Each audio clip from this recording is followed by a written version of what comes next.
Welcome to everyone, let's start today's class. चलो आज की हम अपनी कक्षा की शुरुआत करते हैं और आज हम बात करते हैं कि कक्षा की शुरुआत करने से पहले before beginning this class I would like to say if you lost money nothing lost, if you lost health something lost and if you lost career and confidence then everything lost. यदि आप पैसा खोते हैं तो कुछ नहीं खोते, स्वास्थ्य खोते हैं तो थोड़ा बहुत कुछ खोते हैं, और यदि आप कॉन्फिडेंस और अपना करियर खो देते हैं देन एवरीथिंग लॉस्ट, तो आप सब कुछ खो देते हैं। तो इट इज़ सैड, कहा जाता है healthy body has a healthy mind, स्वस्थ शरीर में स्वस्थ मस्तिष्क निवास करता है। ये बात भी हमें समझनी चाहिए। Keep your body fit, so this is the most important thing in our life. And आज हम बात करते हैं passive voice from double object. हमने डबल ऑब्जेक्ट से पैसिव वॉइस बनाना पहले भी सीखा था, आज हम दूसरी क्लास उसकी ले रहे हैं।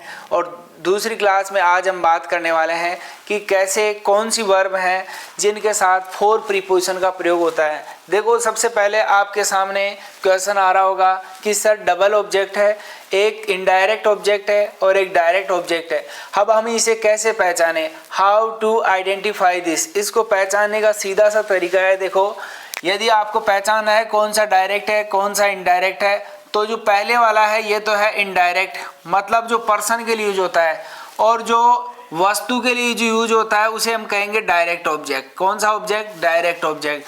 तो एक है इनडायरेक्ट ऑब्जेक्ट और एक होता है डायरेक्ट ऑब्जेक्ट। ठीक है, दोनों से पैसिव वॉइस हम बनाते हैं। तो देखो, सिंपल तरीके से हम बात करें तो एक है डायरेक्ट ऑब्जेक्ट, एक है इनडायरेक्ट ऑब्जेक्ट। मतलब वोट का जवाब तो क्या होगा? वोट का जवाब तो क्या होगा? और आपके होम का जवाब देखो, इसमें सिंपल सा क्या है, वोट मीन्स क्या होता है, तो मतलब क्या, मतलब ए टैक्सी, और होम मतलब किसे, किसे आप किसे कहेंगे? पर्सन के लिए। मतलब वोट का जवाब क्या होगा और होम का जवाब क्या होगा, वो हमारे डायरेक्ट और इनडायरेक्ट बनाता है। ठीक है, तो देखो इसमें वोट मतलब क्या? ए टैक्सी, ए टैक्सी। तो ये तो किसका जवाब हो गया? डायरेक्ट ऑब्जेक्ट का। और इनडायरेक्ट का हुम मतलब किसे, तो ये किसका जवाब हो गया? इनडायरेक्ट ऑब्जेक्ट का। तो अब आप आसानी से देखो, समझो कौन सा डायरेक्ट ऑब्जेक्ट है कौन सा इनडायरेक्ट ऑब्जेक्ट है। सीधी सी बात है, मतलब वस्तु के लिए जो यूज होता है, निर्जीव के लिए जो यूज होता है उसे हम कहेंगे डायरेक्ट ऑब्जेक्ट, और व्यक्ति के लिए जो यूज होता है उसे हम कहेंगे इनडायरेक्ट ऑब्जेक्ट। तो this is the clear point, ये क्लियर पॉइंट है। और हम आगे बढ़ते हैं।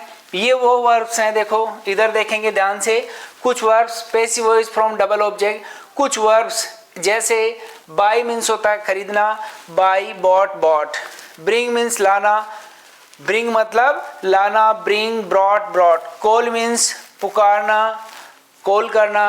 तो देखो इसमें call, called, called, find means होता है तलाशना, find, found, found, found, get means पाना, प्राप्त करना, get, got, got, make means बनाना, make, made, made, leave means होता है निकलना या छोड़ना, लीव की सेकेंड फॉर्म होगी लेफ्ट, लेफ्ट, बॉइल मीन्स होता है उबालना, ईडी लगा देंगे, बॉइल्ड, बॉइल्ड, सेव मीन्स होता है बचाना, सेव्ड, सेव्ड, चूज मीन्स होता है चुनना, चूज, चॉइस, चूजन। तो इसमें भी ये मतलब कोई भी वस्तु हम चुनते हैं। आदि अपने बाद डायरेक्ट ऑब्जेक्ट लेती है, इनके बाद डायरेक्ट ऑब्जेक्ट आता है, जैसे कोल्ड के बाद में। तो और इसके बाद में देखो, तथा इनडायरेक्ट ऑब्जेक्ट से पहले, तथा इनडायरेक्ट ऑब्जेक्ट से पहले प्रीपोजिशन फोड़ लेते हैं। इनडायरेक्ट ऑब्जेक्ट से पहले प्रीपोजिशन फोड़ लेते हैं। तो एग्जांपल देखेंगे, एक्टिव का example, she called me A taxi, उसने मेरे लिए एक टैक्सी बुलाई। तो यहाँ पर देखो मी किस में बदला, ओ पहले हम इसको ले रहे हैं ए टैक्सी को, तो ए टैक्सी सेकंड फॉर्म है कॉल्ड, सेकंड फॉर्म का पैसिव वॉइस वोज और वर्ड से बनता है। तो ए टैक्सी के लिए क्या लगाएंगे? वोज लगाएंगे, तो वोज लगा दिया। अब कोल्ड थर्ड फॉर्म है तो कोल्ड लगा दिया, क्या बच गया? और मी, तो मी का क्या कर दिया? मी के लिए हमने क्या लगाया? प्रीपोजिशन। हमारे क्वेश्चन है इनडायरेक्ट ऑब्जेक्ट से पहले प्रीपोजिशन फोर लेती है, तो फोर लगा दिया। और उसके बाद में जैसे सी बच गया, तो सी को भी आप बाई हर करके रख सकते हैं। ठीक है, मतलब सेंटेंस का मीनिंग आ जाना चाहिए, अर्थ आ जाने चाहिए same to same.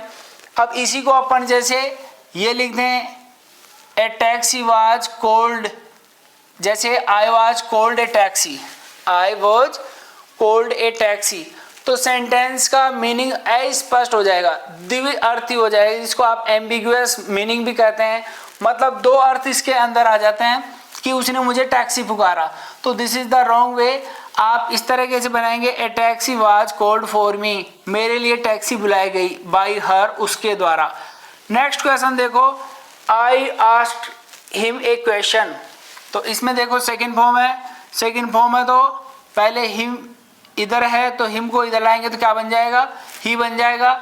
Second form है तो सेकंड फॉर्म का पैसिव वॉज और वन से बनता है, तो क्या लिखेंगे, ही के साथ वो जाएगा या वर आएगा, ही के साथ क्या आएगा, वो जाएगा। और थर्ड फॉर्म आस्क्ड, इसके अलावा क्या बच गया, ए क्वेश्चन, और आएगा क्या कर दिया, बाय मी। तो इस तरह हमने सीखा आज इन वर्ब्स के साथ हम क्या लगाते हैं, फोर लगाते हैं, क्या लगाते हैं, फोर लगाते हैं, ठीक है। तो he was asked A question, तो इस तरह हमने क्वेश्चन बनाया आसानी से और इसको समझा, तो सिंपल तरीके से हम बात कर सकते हैं, समझ सकते हैं।